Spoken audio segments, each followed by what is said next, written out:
So, I've played Animal Well for a decent amount of time already, thanks to an early key from the developer.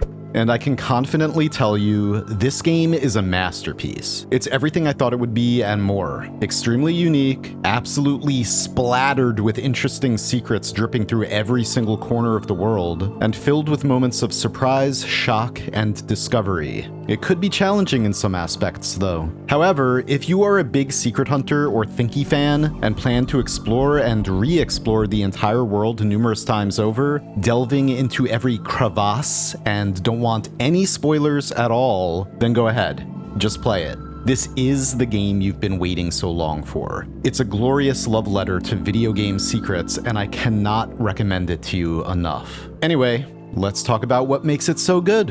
I mean, other than this, I'm keeping this mostly spoiler-free. I'm still showing you the game and some juicy pieces of footage to whet your appetite and give you a good idea about what to expect. But I will not be showing any of the big reveals, or puzzle solutions, or hidden uses for items, or even items themselves that haven't already been shown in promotional material. All of the secrets I will be delving into in other videos and on stream. But this is the type of game where every single bit of knowledge gained does tend to lead to new discoveries, so I just wanted to put this disclaimer here.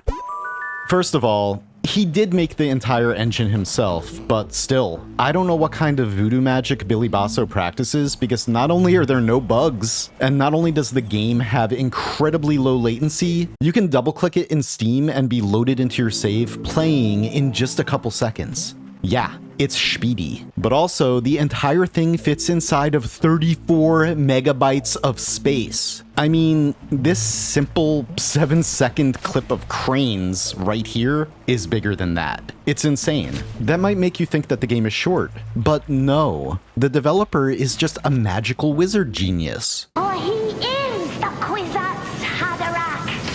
As I showed earlier, I've already put over 100 hours into it, almost 90 of those so far in one playthrough. Yes! Of course, that's me playing the game in a vacuum and trying to blindly solve everything myself, but it's still a lengthy game outside of any of the crazy post-game stuff. I finished the first ending, Layer 1, in just under 17 hours, and the second one in probably 25. Yes, there are multiple endings, and multiple layers. The rest of this time I've spent doing a tiny bit of speedrunning, and mostly delving deeper and deeper and deeper into madness, and the post-game puzzles of Layer 3. What does that even mean? This game is like an onion.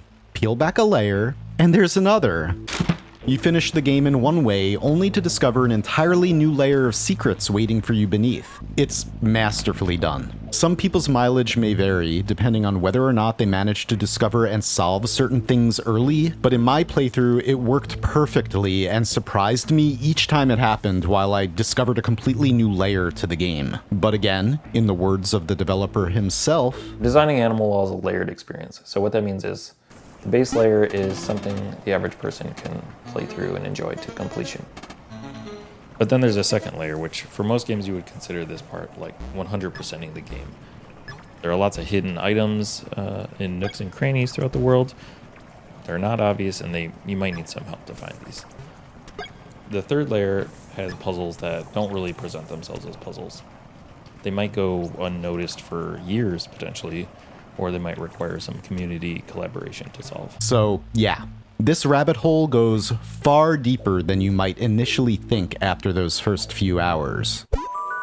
I'll keep the synopsis short, just like the game does. You're a little blob who hatches from a flower and then has to find its way through a densely packed well of secrets and animals, both friendly and not, while solving puzzles and collecting eggs. The game does not tell you anything. You are free to figure things out for yourself. It is a Metroidvania in the truest sense of the word. Just like a Metroidvania, the map loops around and onto itself in many ways, and there are items required to reach new areas. However, in this game, those items are not only used for movement ability, but to solve puzzles that bar your progress. And the likely scenario is that you'll have to figure out how to use a new item in a new way in order to solve some of the more difficult of these. Some puzzles are quite simple and focused on you successfully maneuvering through the environment using the tools you've obtained, and others can be very difficult, especially those in Layer 3. Those are going to drive us all bananas, and I cannot wait until the community starts working on some of these. Just as it says on the Steam page, the well is a dense puzzle box world, and it really does feel like you're solving one of these incremental escape room puzzles as you slowly unravel the world into new secret paths throughout.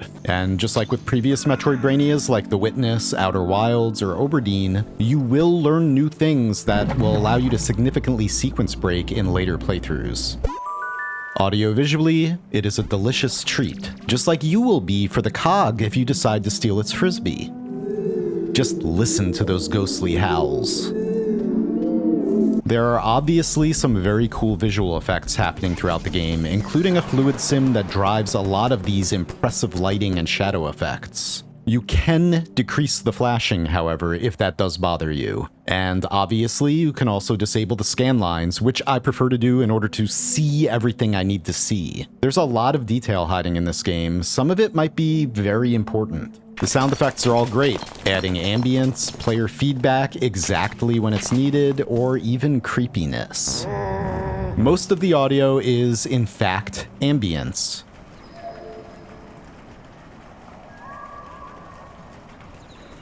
Many animal sounds, the dripping and flowing of water, the blowing of air, etc. Music, though used sparingly, all perfectly fits the moment, and it definitely works to increase the tension at times, especially in one of the later game areas. Speaking of, within the puzzle-filled tranquility of the well, there is quite a bit of tension,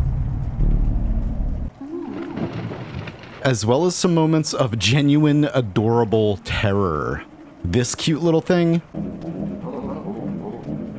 Duh, get out of here. And while you are disempowered and there is no traditional combat, that's not to say that there's none at all. Animal Well was inspired partly by survival horror games where the player character has to figure out how to defeat or escape from their foes in more creative ways. This philosophy extends to the extremely memorable boss encounters. Yes, there are bosses, and mid-bosses, after which you acquire a few of the game's central items, such as the Bubble Wand, Frisbee, and Yo-Yo. All of which you'll be using a lot throughout your playthrough, but there are many more items for you to discover throughout your exploration. The game demands you think outside the box, and therein lies the challenge. Despite obviously being inspired by Fez, which can simply be showcased right here in this one screen, Animal Well actually has just as much, if not more, in common with the likes of Rain World, La Mulana, and the post-game of Environmental Station Alpha. Just like in Rain World, there are secret movement techniques and item uses the game does not tell you about that might be necessary for you to learn on your own. Though the game does a fantastic job of allowing you to learn a lot of these by accident. Just like in La Mulana, there can be some obtuse puzzles that are hinted at on the other side of the world in some background art you thought was just there for show. Nothing is just there for show. Not even this vine. Okay, maybe that vine. And just like the Environmental Station Alpha postgame, the postgame of Animal Well is insane. Insane. And I need you guys to play the game so we can solve this stuff, please.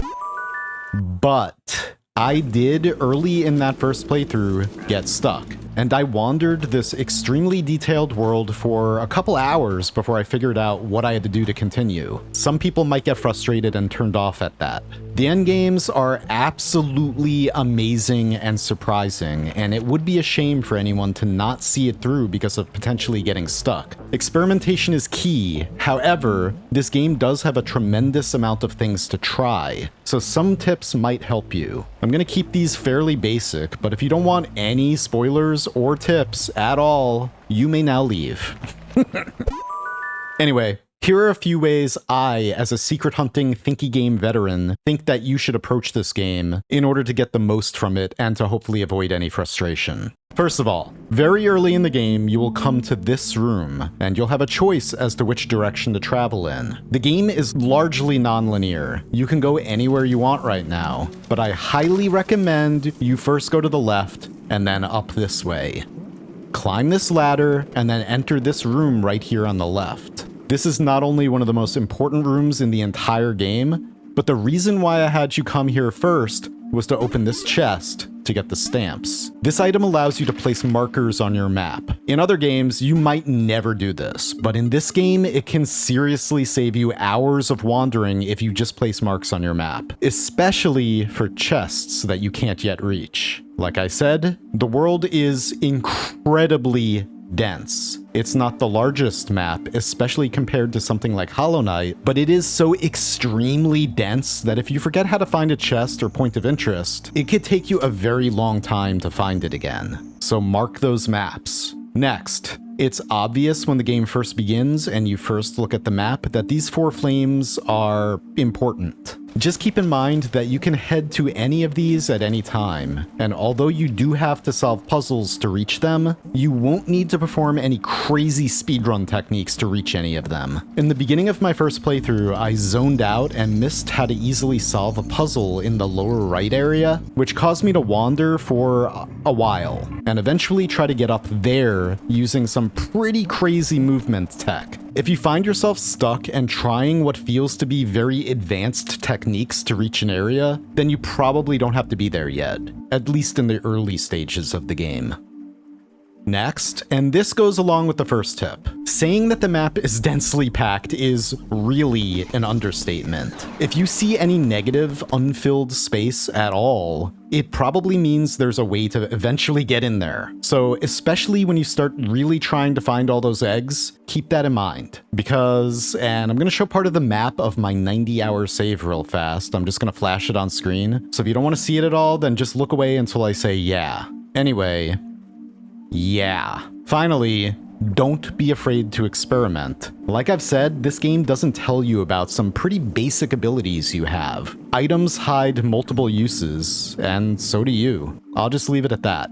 Try everything. This game does withhold information from you.